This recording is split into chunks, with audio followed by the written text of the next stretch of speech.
What happens when one of the most controversial figures in modern media sits down with one of television's sharpest hosts and absolutely everything goes wrong?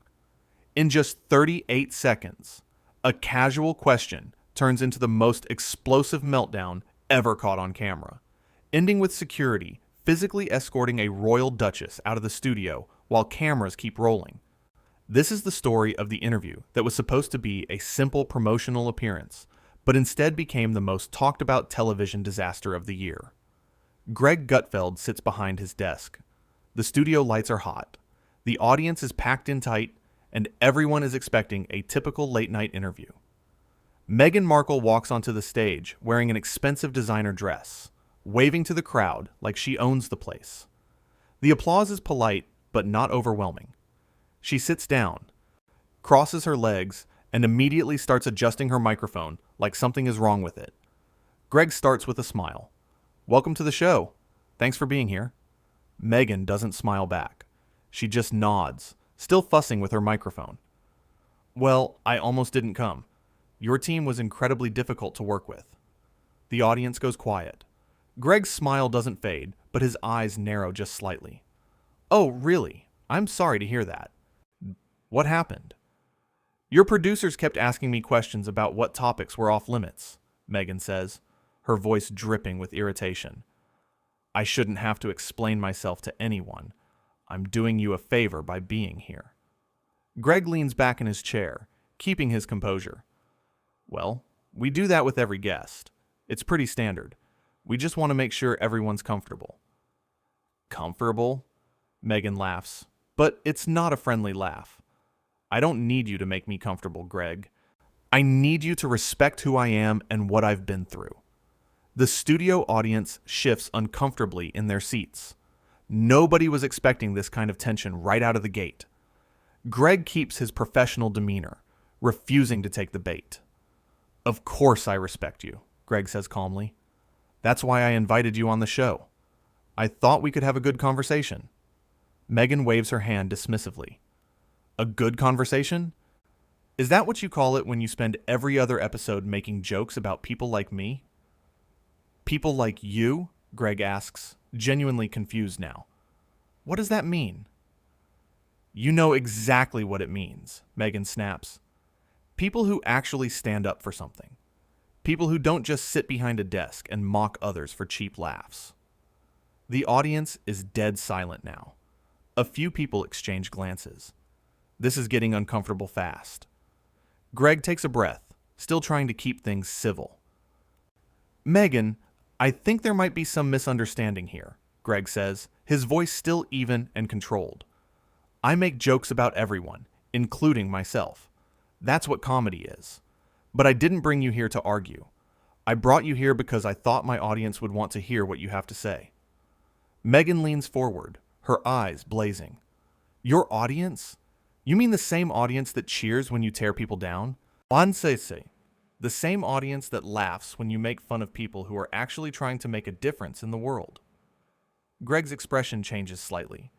He's still calm, but there's a firmness in his voice now. "I think you're painting with a pretty broad brush there. My audience is made up of people from all walks of life who just want to laugh and think critically about what's going on in the world." "Think critically?"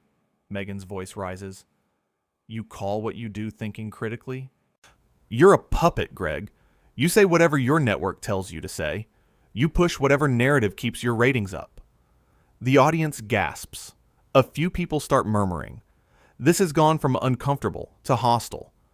Greg sits up straighter in his chair, his jaw tightening just a bit. "That's not true and you know it," Greg says, his voice steady but firmer now. "I've built my career on saying exactly what I think, whether people like it or not. I don't read from a script and I don't bow to pressure." Meghan laughs again, that same cold, mocking laugh. "Oh, please. You're exactly like every other talking head on television. You pretend to be edgy and independent, but you're just another cog in the machine." Greg pauses, taking a moment to collect himself. The audience can see he's working hard to maintain his professionalism. He's not going to sink to her level. "Meghan, I'm going to be honest with you," Greg says. Yeah, I'm for a conversation, not a confrontation. For a conversation, not a confrontation. Maybe that's your problem, Meghan fires back. You think everyone should just play nice and go along with your little show? Well, some of us have actual principles. Some of us don't just smile and nod when we're faced with hypocrisy. Hypocrisy? Greg asks. So for being elitist, for living in a bubble for being elitist, for living in a bubble. But look at you. You're on television making millions of dollars to give your opinions. How is that any different? Greg takes a breath, his patience clearly being tested. The difference is, I don't pretend to be something I'm not. I don't lecture people about compassion and understanding while I'm attacking them personally. I'm not attacking you personally, Meghan says, her voice sharp. I'm attacking your platform, your message, your entire worldview. Well, it sure feels personal, Greg responds, a slight edge creeping into his voice now. And honestly, I'm not sure what you're hoping to accomplish here. Did you come on this show just to tell me how terrible you think I am? Meghan sits back in her chair, crossing her arms.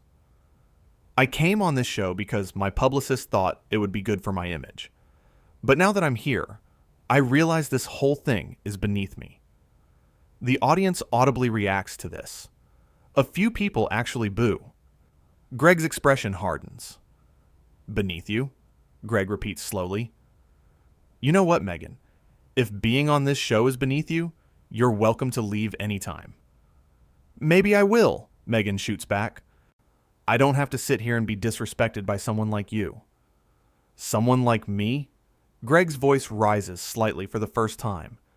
You've been insulting me and my audience from the moment you sat down. I've tried to be respectful. I've tried to give you space to say what you want to say, but all you've done is attack. Meghan stands up abruptly, yanking off her microphone. I don't have to listen to this. I thought you were a professional, but clearly I was wrong. Greg stays seated. Know why you're really upset. Why you're really upset. Why I'm really upset. Meghan's voice is shrill now. You want to know why? Because people like you make a living off tearing down people like me. You build your career on negativity and division, and then you act shocked when someone calls you out on it. People like you, Greg says quietly, need to understand that criticism isn't the same thing as tearing someone down. I've never attacked you personally. I've questioned some of your decisions, sure, but that's not a personal attack. That's commentary. That's what I do. Well, your commentary is garbage, Meghan spits out, and so is this show. The audience erupts. Some people are booing loudly now. Others are shouting. Greg holds up his hand, trying to calm everyone down. Okay, Greg says, his voice cutting through the noise. I think we've established that this isn't working out. Meghan, I appreciate you coming, but I think it's time for you to go. I was already leaving, Meghan says, but she doesn't move. She stands there, glaring at Greg, like she's waiting for him to say something else. Greg looks directly at her, his expression completely neutral now. Then leave. Meghan's face turns red. Excuse me? You said you were leaving, Greg repeats. So leave. And the door's right there. You can't talk to me like that, Meghan says, her voice shaking with anger. I just did, Greg responds calmly. And I'll say it again. If you want to leave, leave. If you want to stay and have an actual conversation, sit down and let's talk like adults.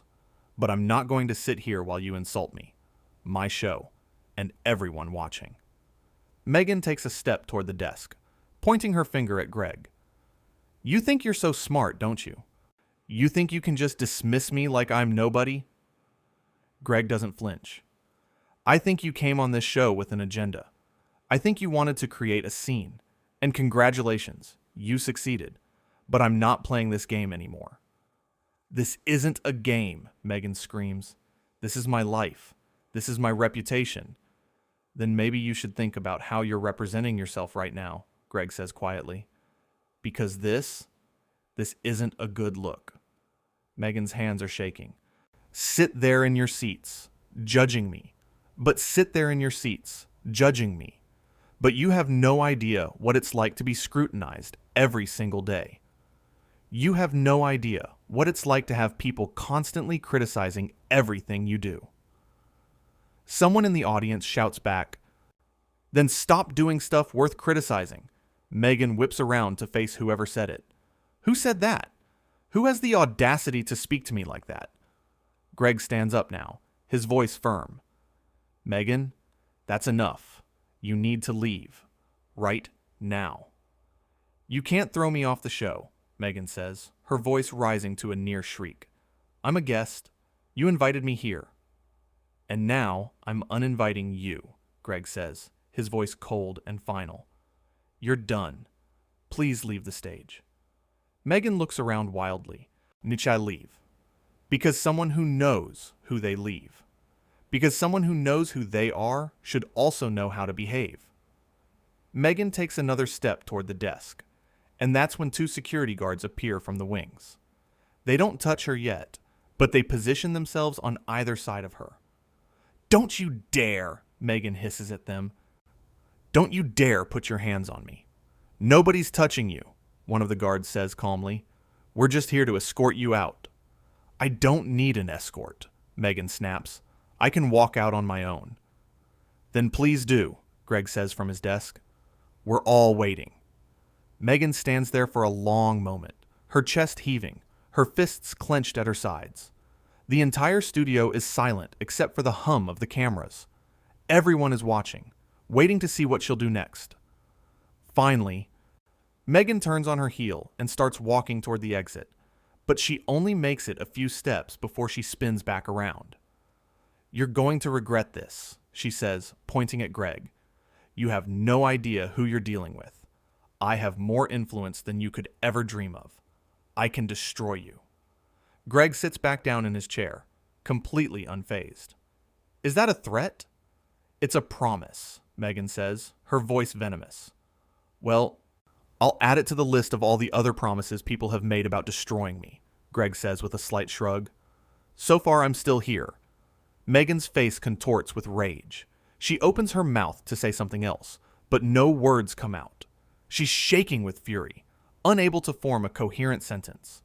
The security guards gently step closer. Ma'am, it's time to go. Get away from me, Meghan shouts, jerking away from them. I said I can walk on my own. But she doesn't walk. She just stands there, frozen, like she physically can't bring herself to leave without having the last word. Greg watches her calmly, waiting. The audience watches. The cameras keep rolling. You know what your problem is? Meghan finally says, her voice breaking slightly. You think you're better than everyone else. You think you have all the answers, but you're just a bully with a microphone. Greg doesn't respond. He just looks at her, his expression unreadable. And say something, Meghan demands. Defend yourself. Why? Greg asks simply. You've already made up your mind about me. Nothing I say is going to change that. Because you know I'm right, Meghan says triumphantly. You know everything I'm saying is true, and you can't handle it. Greg leans forward, resting his elbows on the desk. Meghan, I'm going to give you one piece of free advice. When you walk out of here, and you will walk out of here, and take some time to think about what just happened. Think about how you came onto this show, how you behaved, and how you're leaving, and ask yourself if this is really who you want to be. Meghan's eyes fill with tears, but they're tears of rage, not sadness. How dare you lecture me? How dare you sit there and act like you're somehow morally superior? I'm not claiming moral superiority, Greg says quietly. I'm just trying to have a conversation. But you're not interested in a conversation. So you're interested in a fight, and I don't fight with guests. That's because you're a coward, Meghan spits out. The audience boos loudly. Someone shouts, Get out! Others join in. The whole studio is chanting now. Get out! Get out! Get out! Meghan looks around at the hostile crowd, her face pale beneath her makeup. She realizes she's lost them completely. Whatever sympathy anyone might have had for her is gone. "Fine," she says, her voice barely audible over the chanting. "Fine. I'm leaving, but this isn't over." She turns and walks toward the exit, the security guards following close behind. But just before she reaches the door, she stops one more time. "You'll be hearing from my lawyers," she calls out over her shoulder. Greg doesn't respond. He just watches as she finally disappears through the exit. The door closes behind her with a heavy thud. The studio erupts in applause. The audience is on their feet, clapping and cheering. Greg sits at his desk, taking a long, deep breath. He looks drained but composed. He waits for the applause to die down before speaking. "Well," he says, a slight smile playing at the corners of his mouth. "That was interesting." The audience laughs, the tension finally breaking. "I genuinely didn't see that coming," Greg continues. "I really did invite her here to have a normal conversation. I had questions prepared. I was ready to listen. But sometimes things don't go according to plan." He pauses, now running a hand through his hair. "Look, I don't take pleasure in what just happened," Greg says, his voice serious now. "I don't enjoy confrontation for the sake of confrontation, but I'm also not going to be disrespected on my own show. I'm not going to let anyone, no matter who they are, come in here and insult my audience, insult my team, and insult the work we do." The audience applauds again. "We treat our guests with respect," Greg says. "We really do. We give them a platform. We listen to what they have to say, and we engage with their ideas. But respect has to go both ways. And what you just saw was someone who came in here without any intention of showing respect." He looks directly into the camera. "I hope she's okay," Greg says, and he sounds genuine. "I really do. Because that level of anger, that level of hostility, it comes from somewhere, and it's not healthy. But that's not my responsibility to fix. My responsibility is to this show, to this audience. We'll try to get back to normal. Or we'll try to get back to normal. Or whatever passes for normal around here." The cameras cut away as the show goes to commercial. Backstage, Meghan is reportedly still arguing with security, refusing to leave the building. Her publicist is on the phone, frantically trying to do damage control. So production assistants are running around, trying to figure out what to do with the rest of the show. Back in the studio, Greg stands up and walks over to the audience. He shakes hands with people in the front row, thanks them for being there, asks if they're doing okay after what they just witnessed. He's completely calm now, back to his normal self. Someone in the audience asks him if he knew that was going to happen. "Not at all," Greg says with a laugh. "If I'd known, I would have prepared better material." The audience laughs with him. Another person asks if he thinks Meghan will actually sue. Greg shrugs. "I have no idea. But if she does, she does. I stand by everything I said and did. I was respectful until the very end. I gave her every opportunity to have a civil conversation. She chose not to take it." The break ends, and the show continues. Greg does his best to move on, to get back into the flow of things. He has other segments prepared, other topics to discuss. But everyone knows that this is the moment that will define this episode. This is what people will be talking about tomorrow. In the control room, the producers are already pulling clips, getting them ready to upload. They know this is going to go viral. They know every news outlet in the country is going to be covering this. This is the kind of moment that doesn't happen very often on live television. As the show winds down, Greg addresses the incident one more time. "I know we're going to get a lot of reaction to what happened earlier," he says, "and I just want to say that I stand by how I handled it. I didn't raise my voice. I didn't insult her. I simply asked her to leave when it became clear that she wasn't interested in having a productive conversation." He pauses, choosing his words carefully. "In this business, you meet all kinds of people," Greg continues. "Some are great, some are difficult, and some are impossible. Tonight, we met someone who was impossible, and that's okay. We handled it, we moved on, and we're going to be just fine. The audience gives him one final round of applause as the show ends, and just like that, it's over. The cameras stop rolling, the lights dim, the audience files out, buzzing with excitement about what they just witnessed. They pull out their phones, texting friends and family, posting on social media about the craziest television moment they've ever seen in person. Or Greg sits at his desk for a moment after everyone leaves, just processing. His producer comes over and pats him on the shoulder. "You handled that perfectly," the producer says. Greg nods slowly. "I just did what felt right. Kept my cool, stayed professional, didn't take the bait." "Most people would have lost it," the producer says. "She was trying to provoke you." "I know," Greg says. "That's exactly why I didn't give her what she wanted.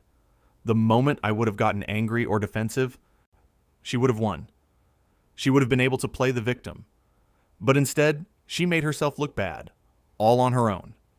He stands up, stretching. He's exhausted. This wasn't how he thought his night would go. "Come on," the producer says. "Let's get out of here. Tomorrow's going to be insane." And it was. The next morning, clips of the confrontation are everywhere. Every news website has it on their front page. Social media is exploding with reactions. Some people defend Meghan, claiming she was set up or provoked. But the vast majority side with Greg. They watched the same footage everyone else did, and they saw a host who tried his best to be respectful in the face of completely unreasonable hostility. The video of Meghan's final moments on the show, when she's being escorted out by security while screaming about lawyers and influence, becomes one of the most watched clips of the year. People make memes out of it. They create remixes. It becomes a cultural moment that defines both of their public images. For Greg, it's a validation. He handled a difficult situation with grace and professionalism. He didn't stoop to her level. He maintained his dignity while standing his ground. His audience respects him more than ever. The confrontation becomes legendary in television history. It's studied in media classes as an example of how to handle a hostile guest. It's referenced in other interviews, other shows, other contexts. It becomes the standard by which all other television meltdowns are measured.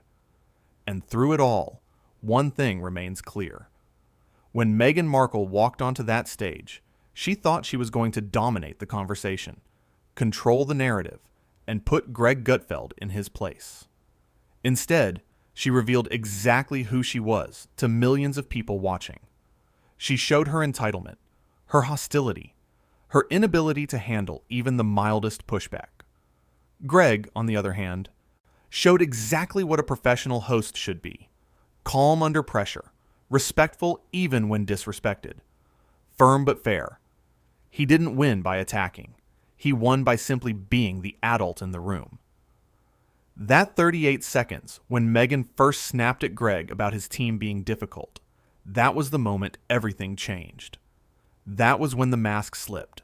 That was when the real personality came out. And once it started, there was no stopping it. The anger, the contempt, the sense of superiority, it all came pouring out in an unstoppable flood. And Greg just sat there, weathering the storm, knowing that sometimes the best response is no response at all. Sometimes you just have to let people show everyone who they really are.